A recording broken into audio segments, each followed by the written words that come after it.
আসসালামু আলাইকুম। ইজি নিউজের আরও একটি নতুন ভিডিওতে আপনাকে স্বাগতম। আজকের ভিডিওতে থাকছে বাংলাদেশ পল্লী বিদ্যুৎ সমিতি নেত্রকোনা কর্তৃক নিয়োগ বিজ্ঞপ্তি সম্পন্ন বিস্তারিত বর্ণনা। ভিডিওর শেষ পর্যন্ত সাথেই থাকুন। নেত্রকোনা পল্লী বিদ্যুৎ সমিতি রাজেন্দ্রপুর 40-এর নেত্রকোনা কর্তৃক 4/2/2024 খ্রিস্টাব্দে নিয়োগ বিজ্ঞপ্তিটি প্রকাশিত হয়েছে, যেখানে পদের সংখ্যা রয়েছে মিটার রিডার কাম মেসেঞ্জার।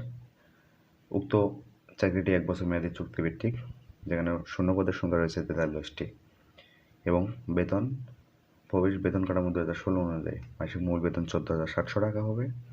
এছাড়া অন্যান্য বাধাদি প্রদান করা হবে। নিয়োগের ক্ষেত্রে সর্বোচ্চ বয়সসীমা 25 বছর এবং সর্বনিম্ন বয়সসীমা 18 বছর। শিক্ষাগত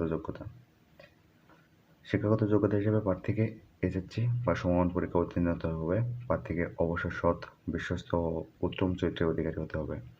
প্রার্থীকে 4টি মৌলিক গাণিতিক প্রক্রিয়া যেমন যোগ, বিয়োগ, গুণ ও ভাগ করার দক্ষতা থাকতে হবে। এছাড়াও প্রার্থীর সুন্দর শারীরিক গঠন এবং অবশ্যই সুঠামদের অধিকারী সহ ব্যক্তিত্ব সম্পন্ন হতে হবে। প্রার্থীর হাতের লেখা অবশ্যই সুন্দর হতে হবে। গ্রাহকগণের সাথে কাজ করার মানসিকতা থাকতে হবে। এছাড়াও প্রার্থীর নিজস্ব বাইসাইকেল থাকতে হবে অথবা বাইসাইকেল চালনায় পারদর্শী হতে হবে। গ্রামগঞ্জের প্রত্যন্ত এলাকায় গিয়ে মিটার রিডিং গ্রহণ এবং বিল বিতরণে কাজ করার মানসিকতা থাকতে হবে এবং প্রবেশের লক্ষ্য ও কর্মসূচি সম্পর্কে গ্রাহকদেরকে অবহিত করতে হবে। এবং সর্বশেষ যোগ্যতা হিসাবে নিরাপত্তা জামানত হিসাবে প্রবেশের ক্যাশ টাকায় 10,000 টাকা জমা প্রদানের সামর্থ্য থাকতে হবে। উক্ত নিয়োগ বিজ্ঞপ্তির শূন্যপদের বিপরীতে শুধুমাত্র নেত্রকোনা জেলার স্থায়ী বাসিন্দা ও নাগরিকগণ এবং সুনামগঞ্জ জেলার মধ্যনগর ও ধর্মপাশা উপজেলার স্থায়ী বাসিন্দা বা নাগরিকগণ আবেদন করতে পারবে না। এ ব্যতীত পুরো বাংলাদেশের আবেদন করা যাবে। উক্ত নিয়োগের শর্তাবলী এবং পরীক্ষায় অংশগ্রহণের ক্ষেত্রে অবশ্যই যেসব বিষয় অনুসরণ করতে হবে: প্রার্থীর বয়স সর্বনিম্ন 18 বছর এবং সর্বোচ্চ 25 বছর হতে হবে। এক্ষেত্রে বয়সের ক্ষেত্রে কোনো এফিডেভিট গ্রহণযোগ্য হবে না। সরকারি, আধা সরকারি, স্বায়ত্তশাসিত সংস্থায় কর্মরত ও বিভাগীয় প্রার্থীগণ যথাযথ কর্তৃপক্ষের অনুমতিক্রমে আবেদন করতে হবে এবং এ সংক্রান্ত নির্ধারিত ফরম পূরণ করতে হবে। মৌখিক পরীক্ষার সময় বিভাগীয় ছাড়পত্র দাখিল করতে হবে। প্রার্থীর যোগ্যতা যাচাই: মৌখিক পরীক্ষার সময় নিম্নোক্ত যেসব কাগজ প্রদর্শন করতে হবে: সদ্য তোলা 3 কপি পাসপোর্ট সাইজের সত্যায়িত রঙিন ছবি, শিক্ষাগত যোগ্যতার সনদপত্র, অভিজ্ঞতার ক্ষেত্রে অভিজ্ঞতা সনদ। প্রার্থী যে ইউনিয়ন, পৌরসভা, সিটি কর্পোরেশন ওয়ার্ডের বাসিন্দা সেই ইউনিয়ন পরিষদের চেয়ারম্যান, পৌরসভার মেয়র, সিটি কর্পোরেশনের ওয়ার্ড কাউন্সিলর কর্তৃক প্রদত্ত নাগরিকত্বের সনদপত্র দাখিল করতে হবে। এছাড়াও প্রথম শ্রেণী গেজেটেড কর্মকর্তা কর্তৃক প্রদত্ত চারিত্রিক সনদপত্র, জাতীয় পরিচয়পত্র বা জন্ম নিবন্ধন সনদ, সরকারি, আধা সরকারি, স্বায়ত্তশাসিত সংস্থায় কর্মরত প্রার্থীগণকে বিভাগীয় ছাড়পত্র ও এনওসি। এছাড়াও বলা আছে অনলাইনে পূরণকৃত আবেদনপত্রের কপি ও প্রবেশপত্রের অ্যাডমিট কার্ড প্রমাণের জন্য দাখিল করতে হবে। পরবর্তী শর্তাবলীর মধ্যে লিখিত ও মৌখিক পরীক্ষার তারিখ ও সময়সূচি পরবর্তীতে নেত্রকোনা পল্লী বিদ্যুৎ সমিতির নোটিশ বোর্ড ও ওয়েবসাইট pbs.netrো নেত্রকোনা অর্থাৎ pbs.netrokona.gov.bd এবং পরীক্ষার প্রবেশপত্র টেলিটকের pbs.netro.teletalk.com.bd লিঙ্কের মাধ্যমে সরবরাহ করা হবে এবং প্রার্থীদের আবেদন ফর্মে উল্লেখিত মোবাইল নম্বরে SMS এর মাধ্যমে জানানো হবে। প্রার্থীদের লিখিত ও মৌখিক পরীক্ষা গ্রহণ করা হবে। লিখিত পরীক্ষায় উত্তীর্ণ প্রার্থীরা কেবল মৌখিক পরীক্ষার জন্য যোগ্য বিবেচিত হবেন। সরকারি নির্দেশনা, স্বাস্থ্যবিধি মেনে পরীক্ষায় অংশগ্রহণ করতে হবে। এছাড়াও লিখিত ও মৌখিক পরীক্ষায় অংশগ্রহণের জন্য কোনো টিএ বা ডিএ প্রদান করা হবে না। মৌখিক পরীক্ষার সময় প্রার্থীকে অবশ্যই শিক্ষাগত যোগ্যতা ও অন্যান্য সনদপত্রের মূল কপি দাখিল করতে হবে। নির্বাচিত প্রার্থীকে 1 বছর মেয়াদে চুক্তিভিত্তিক নিয়োগ করা হবে। এই 1 বছরের চুক্তির মেয়াদকালীন সময়ের প্রথম পক্ষ কর্তৃক দ্বিতীয় পক্ষের বার্ষিক কর্মমূল্যায়ন করা হবে। চুক্তিকালীন সময়ে অর্পিত দায়িত্ব যথাযথভাবে সম্পাদন, বার্ষিক কর্মমূল্যায়ন ও পুলিশ ভেরিফিকেশন রিপোর্ট সন্তোষজনক বিবেচিত হলে চলমান চুক্তির মেয়াদ সমাপ্তে প্রথম পক্ষের ইচ্ছাক্রমে এবং লোকবল প্রয়োজন সাপেক্ষে ন্যূনতম 1 অথবা 2টি কর্মদিবস বিরতি দিয়ে নেত্রকোনা পল্লী বিদ্যুৎ সমিতি পরবর্তী চুক্তি সম্পাদিত হতে পারে। তবে চুক্তি সম্পাদিত হলেও প্রথম পক্ষের লোকবল প্রয়োজন না হলে তখন প্রথম পক্ষ কর্তৃক দ্বিতীয় পক্ষের সাথে সম্পাদিত চুক্তিপত্রের শর্ত মোতাবেক সম্পাদিত চুক্তির অবসান ঘটাতে পারবেন। তবে কোনোভাবেই এই চাকরি স্থায়ী করা হবে না। পরবর্তীতে অনলাইনে আবেদনপত্র পূরণ সংক্রান্ত নিয়মাবলী ও করণীয়। পরীক্ষায় অংশগ্রহণের প্রার্থীগণ pbsnetro.teletalk.com.bd এই ওয়েবসাইটে আবেদনপত্র পূরণ করতে হবে। আবেদনের সময়সীমা 7 ফেব্রুয়ারি 2024 সকাল 10 ঘটিকা হইতে 26 ফেব্রুয়ারি 2024 বিকাল 5 ঘটিকা।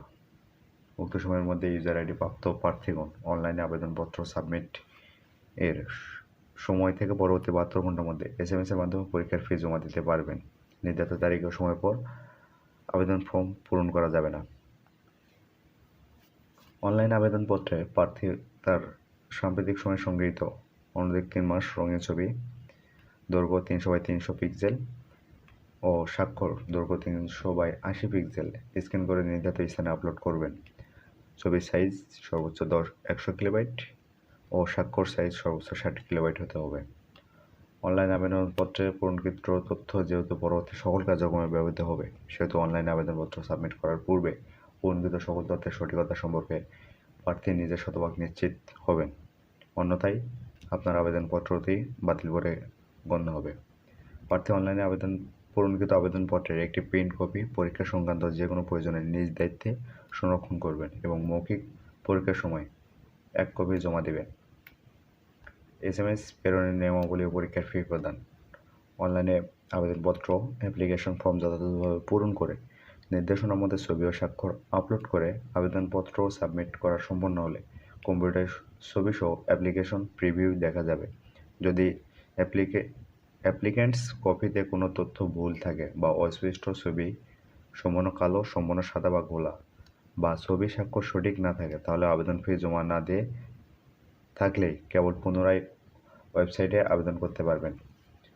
উল্লেখ্য যে আবেদন ফি জমা দানের পরে আর কোনো পরিবর্ধন গ্রহণযোগ্য নয়। বিদায় আবেদন ফি জমাদানের পূর্বে প্রার্থী অবশ্যই উক্ত অ্যাপ্লিক্যান্টস কপিতে তার সাম্প্রতিক তোলা রঙিন ছবি, নির্ভুল তথ্য ও স্বাক্ষরযুক্ত PDF কপি ডাউনলোড পূর্বক নিশ্চিত করে রঙিন প্রিন্ট সংগ্রহ করতে হবে। অ্যাপ্লিক্যান্টস কপিতে একটি ইউজার আইডি নম্বর দেওয়া থাকবে এবং ইউজার আইডি ব্যবহার করে প্রার্থী নিম্নোক্ত পদ্ধতিতে যে কোনো টেলিটক প্রিপেড মোবাইল নম্বর থেকে 2টি SMS করে পরীক্ষার ফি বাবদ অফেরতযোগ্য 100 টাকা এবং টেলিটকের সার্ভিস চার্জ বাবদ 12 টাকা, সর্বমোট 112 টাকা আবেদন সাবমিট করার পর 72 ঘন্টার মধ্যে জমা দিতে হবে। এক্ষেত্রে বিশেষভাবে উল্লেখ্য যে অনলাইনে আবেদনপত্রের সকল অংশ পূরণ করে সাবমিট করা হলেও পরীক্ষার ফি জমা না দেওয়া পর্যন্ত অনলাইন আবেদনপত্র কোনোভাবেই গৃহীত হবে না।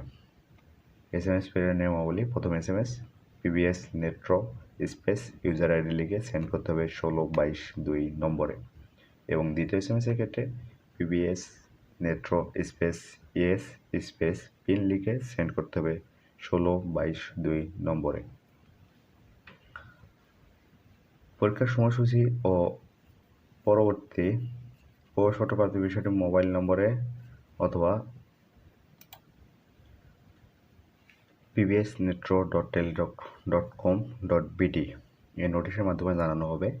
অনলাইন আবেদনপত্রে প্রার্থীর প্রদত্ত মোবাইল ফোনে পরীক্ষা সংক্রান্ত যাবতীয় যোগাযোগ সম্পন্ন করা হবে। বিদায় উক্ত নম্বরটি সার্বক্ষণিক সচল রাখা, SMS পড়া ও প্রাপ্ত নির্দেশনা তাৎক্ষণিকভাবে অনুসরণ করা আবশ্যক। শুধুমাত্র টেলিটক প্রিপেড মোবাইল ফোন থেকে প্রার্থীগণ নিম্নবর্ণিত SMS পদ্ধতি অনুসরণ করে নিজ ইউজার আইডি ও পাসওয়ার্ড পুনরুদ্ধার করতে পারবেন।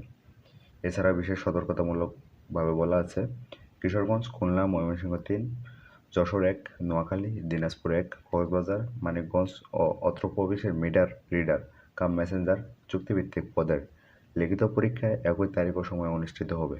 শেষ তারিখ ও সময়ের জন্য অপেক্ষা না করে হাতে সময় নিয়ে এই আবেদনপত্র পূরণ ও আবেদন ফি জমাদান করতে পরামর্শ দেওয়া যাচ্ছে। ধন্যবাদ সকলকে এতক্ষণ সাথে থাকার জন্য। এরকম নিত্য নতুন আপডেট সব চাকরির খবর জানতে ইজি নিউজ চ্যানেলটি সাবস্ক্রাইব করুন। আসসালামু আলাইকুম।